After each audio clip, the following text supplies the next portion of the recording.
Welcome to my channel. మనం ఈ ఛానల్లో డే టు డే క్యాల్కులేషన్స్ అంటే నిత్య జీవితంలో చాలా రకరకాల లెక్కలు చేయడం జరుగుతుంది.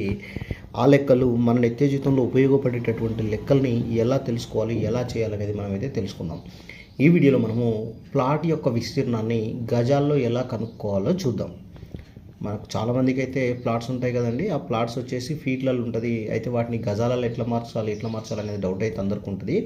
అయితే ఈ వీడియోలో మనము గజాలలోకి ఏ విధంగా మారుస్తామో చూద్దాం. నేను ఒక ప్లాట్ని అయితే ఎగ్జాంపుల్గా తీసుకున్నా. ఆ ప్లాట్ చూడండి, దానికి ఒక పొడవు చూసినట్టయితే దీన్ని పొడవు అంటారండి, లెంత్.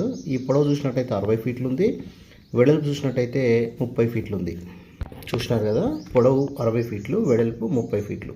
దీని యొక్క విస్తీర్ణాన్ని 200 స్క్వేర్ యార్డ్స్ అనేది రాశారు. అయితే 200 స్క్వేర్ యార్డ్స్ అనేది ఏ విధంగా వస్తుంది ఫస్ట్ చూద్దాం.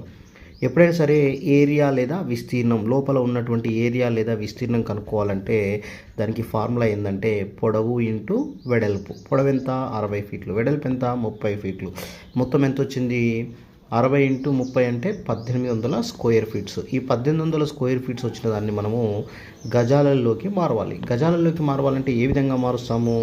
వచ్చినటువంటి 1800 స్క్వేర్ ఫీట్స్ బై 9. అయితే ఈ 9 ఎందుకు వేసినామని అందరూ అడగడం జరుగుతుంది. ఈ 9 ఎందుకు వేసినామంటే ఒక స్క్వేర్ యార్డ్కి 9 ఫీట్లు, అంటే 9 ఫీట్లు అయితే ఒక స్క్వేర్ యార్డ్ అవుతుంది. ఇక్కడ మనకి ఎన్ని ఇచ్చాడు? 1800 స్క్వేర్ ఫీట్స్ ఇచ్చాడు. కాబట్టి 1800 స్క్వేర్ ఫీట్స్ని 9తో డివైడ్ చేస్తే మనకు 200 స్క్వేర్ యార్డ్స్ వచ్చింది. అంటే ఈ ప్లాట్ యొక్క విస్తీర్ణం ఎంత అంటే 200 గజాలు.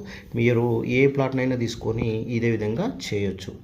వీడియో నచ్చినట్లయితే లైక్ చేయండి, అదేవిధంగా ఛానల్ని సబ్స్క్రైబ్ చేయండి. ఇలాంటి లెక్కలు మరెన్నో మన ఛానల్లో చూద్దాం. Thank you.